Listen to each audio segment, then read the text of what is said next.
ओम श्री गौरी माता प्रसन्न.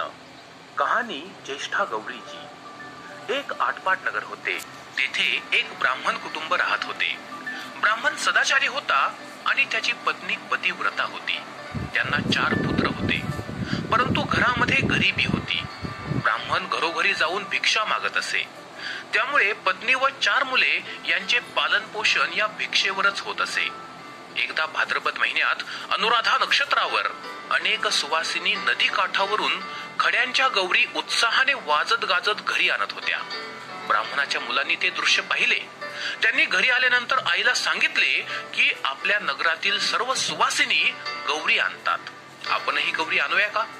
आई म्हणाली, आपण गौरी कशा आणणार बाळा? त्या गौरींसाठी खिरीचा घावन घाटल्याचा नैवेद्य तयार करावा लागतो आणि आपण तर गरीब आहोत. आपण गौरी कशा काय आणू शकतो? मुलांच्या मनात गौरी आणण्याची तर फार इच्छा होती आणि त्यामुळेच त्यांनी आईकडे हट्ट धरला. त्यावेळी आई म्हणाली, तुम्ही तुमच्या वडिलांना सांगा, गौरींच्या पूजनाचे सामान आणा, नैवेद्याला लागणारे सर्व पदार्थ आणा. अशी सर्व तयारी झाली म्हणजे आपण गौरी आपल्या घरी आणू. आईच्या सांगण्याप्रमाणे मुले वडिलांकडे गेली व म्हणाली, बाबा, आपण गौरीच्या पूजेचे सामान आणू, त्याचबरोबर धान्य आणा. तुम्ही हे पदार्थ आणले की आई नदी काठावर जाऊन आनंदाने गौर आणेल, आपल्या घराला सुख शांती लाभेल.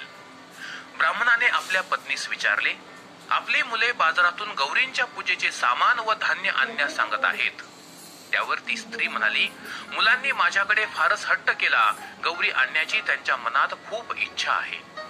वडील म्हणाले, गौरी पूजनाचा खर्च आपण कसा काय करणार? आपण कोणाकडे पैसे मागणार? कोणी आपणास पैसे देणार नाही. आपली परिस्थिती अत्यंत हलाखीची आहे हे सर्वांनाच माहिती आहे आणि त्यामुळे मुलांची हौस पूर्ण होणे अवघड आहे. मी तर एक गरीब ब्राह्मण आहे, माझे नशीब केव्हा उदयाला येईल हे काही सांगता येत नाही. आई बाबांचे हे संभाषण ऐकून मुले रडू लागली. त्यांच्या डोळ्यातून अश्रू वाहू लागले. ते पाहून आई वडिलांना अत्यंत दुःख झाले. ब्राह्मण घरातून तसाच बाहेर पडला. त्याला आपल्या गरिबीचा कंटाळा आला होता. मुलांची हौस आपण काही भागवू शकत नाही हे जाणून त्याने आपले जीवन संपविण्याचा निश्चय केला. त्याने शिवपत्नी पार्वतीस नमन केले व अंतःकरणापासून माता पार्वतीचा धावा केला. तो म्हणाला, माझ्या मुलांच्या इच्छेप्रमाणे तुला घरी आणण्याची माझी खूप इच्छा होती, पण माझ्या गरिबीमुळे मला तसे काही करता येईना. तुला मी येथून वंदन करतो. असे बोलून तो गरीब ब्राह्मण नदीमध्ये उडी टाकण्यास निघाला. त्याच वेळी, तू आत्महत्या करू नकोस, मागे फिर, मी तुझ्या पाठीशी आहे, असे शब्द त्याच्या कानी पडले. हे उद्गार गणेश मातेने तर काढलेले नाहीत ना, असे वाटून त्याने ताबडतोब मागे वळून पाहिले.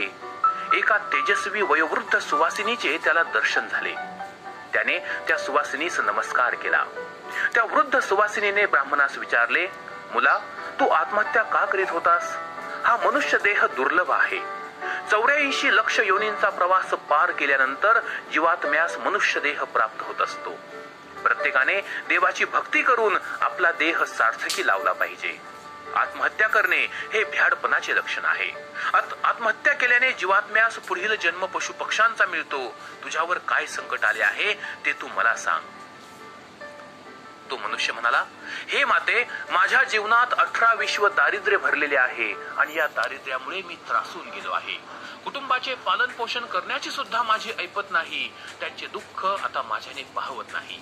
पत्नी आणि मुलांच्या मनोकामना पूर्ण करता येत नाहीत. आता तूच मला आनंदाचा राजमार्ग दाखव.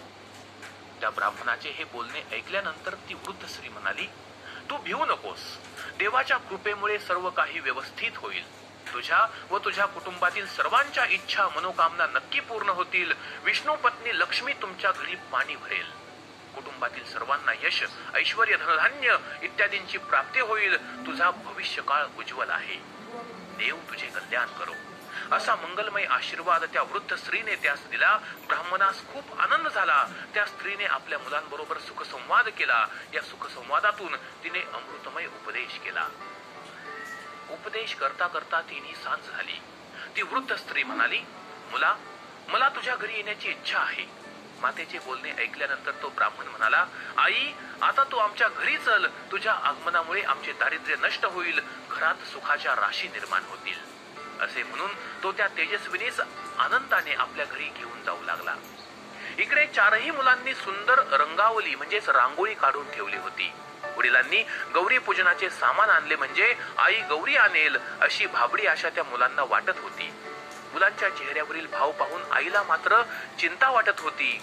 तेवढ्यात तो ब्राह्मण त्या तेजस्वी वृद्ध स्त्रीला बरोबर घेऊन येत असल्याचे सर्वांनी पाहिले. मुले व ब्राह्मण पत्नी त्या वृद्ध स्त्रीचे स्वागत करण्यासाठी पुढे गेली. तो ब्राह्मण म्हणाला, मुलांनो, ही माझी माता आहे. तुमच्या या आजीच्या स्वरूपात मी साक्षात गौरी आणलेली आहे. आता तुम्ही या गौरीची मनोभावे सेवा करा, पूजा अर्चा करा. ही गौरी तुमची सर्व मनोकामना, तुमच्या सर्व इच्छा पूर्ण करेल. हिच्या कृपेमुळे तुम्हाला अक्षय धनसंपदा प्राप्त होईल. हे ऐकल्यानंतर त्या गरीब ब्राह्मणाच्या मुलांचा आनंद गगनात मावेनासा झाला. ब्राह्मण पत्नीने त्या तेजस्विनीच्या अंगावरून भाकरी पाणी ओवाळून टाकले. तिचे यथोचित स्वागत केले. तिला